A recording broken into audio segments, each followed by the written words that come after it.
का विषय है कि जब हम इन्फेक्टेड होते हैं, चाहे वो हम डेंगू से हों या मलेरिया से हों या वायरल से हों, तो हमारे शरीर का जो इम्यून सिस्टम है वो बैक्टीरिया वायरस को मारने के लिए दौड़ता है। जब वो बैक्टीरिया वायरस को मारने के लिए दौड़ता है तो हमारे प्लेटलेट का जो स्ट्रक्चर है वो थोड़ा उससे मिलता जुलता हो सकता है, इसलिए वो उसको भी इफ़ेक्ट करता है जो हमारा इम्यून सिस्टम है, तो इसलिए वो थोड़े से कम हो जाते हैं। जब वो ज़्यादा कम हो जाते हैं, समझ लो कि अभी डेंगू में अगर हम देखेंगे तो डेंगू में बहुत कम हो जाते हैं, और जब बहुत ज़्यादा कम हो जाएंगे तो हमारे को ब्लीडिंग होने लग जाएगी और वो क्लॉट नहीं होगा, जमेगा नहीं, और हमारे को हम सीरियस हो जाते हैं। तो इसलिए जो प्लेटलेट है वो मैटर ऑफ कंसर्न है, हमारे को उसको देखना है कि वो कम ना हो। जो प्लेटलेट कम होने के मेजॉरिटी 2 कारण होते हैं। पहला होता है कि भाई प्रोडक्शन ही कम हो रही है हमारी बोन मैरो से, तब कम होगा, या वो टूट रहा है, भाई बन तो पूरा गया है बट इन्फेक्शन की वजह से, वायरल की वजह से, डेंगू की वजह से वो बनना तो पूरा हुआ है पर वो टूट जाता रहा, ब्रेक डाउन उसका ज़्यादा हो रहा है, जिसकी वजह से वो ब्लड में उसकी एक्टिव अवेलेबिलिटी कम हो गई है। तो जब भी हम इन्फेक्टेड हों, हमारे को वायरल हो, हमारे को मलेरिया हो या डेंगू हो, तो हमारे को नियमित रूप से इसकी प्लेटलेट की जांच करानी है। जो प्लेटलेट की जांच, जो प्लेटलेट होता है वो पार्ट किसका होता है, CBC का होता है, complete blood count. Complete blood count का एक पैरामीटर होता है प्लेटलेट।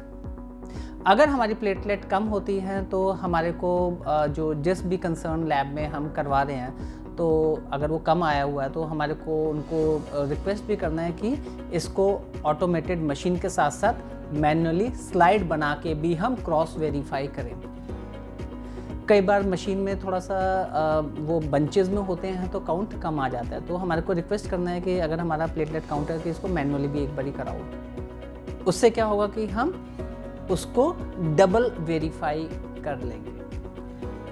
हमारे को प्लेटलेट को बड़ा सीरियसली लेना है और रेगुलर जांच करानी है अगर हमारा कम है तो।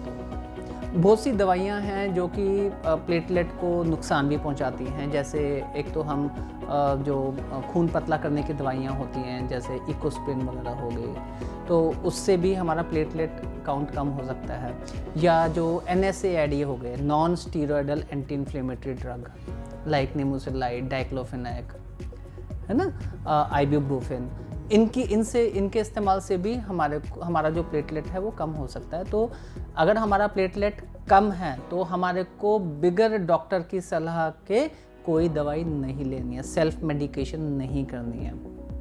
कई बार ऐसा होता है कि हम अपनी मर्जी से दवाई ले लेते हैं। अगर हमने अपनी मर्जी से कोई ऐसी दवाई ले ली जो कि हमारे प्लेटलेट जो कम है उसके ऊपर हमने जो NSAID ले ली या खून पतला करने की दवाई ले ली, तो वो और ज़्यादा नुकसान करेगा, उससे हमारे को जो है प्लेटलेट और डिक्लाइन हो सकता है। 50,000 तक प्लेटलेट जो है को हम घर पे भी मेंटेन कर सकते हैं on doctors prescription, doctors advice.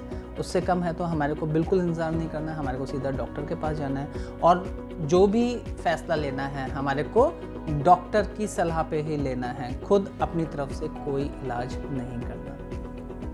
और मैं आपको बताना चाहूँगा, शीतल छाया डायग्नोस्टिक पे प्लेटलेट काउंट की फैसिलिटी है। आप चाहें तो शीतल छाया डायग्नोस्टिक को कॉल कर सकते हैं। हमारा कॉन्टैक्ट नंबर है 9868704466 और हम आपके घर की सुविधा से खून की जांच करवा सकते हैं। इस विषय में अगर आपको ये कोई और प्रश्न हो आपको, तो आप हमारे को इनबॉक्स में लिख सकते हैं, हम कोशिश करेंगे उसका आपको सेटिस्फैक्ट्री जवाब दें। अगर आपको ये वीडियो अच्छा लगे तो प्लीज़ इसको लाइक करना है, शेयर करना है और चैनल को सब्सक्राइब करोगे तो हमारे लिए बड़ा मोटिवेटिंग होगा। Thank you.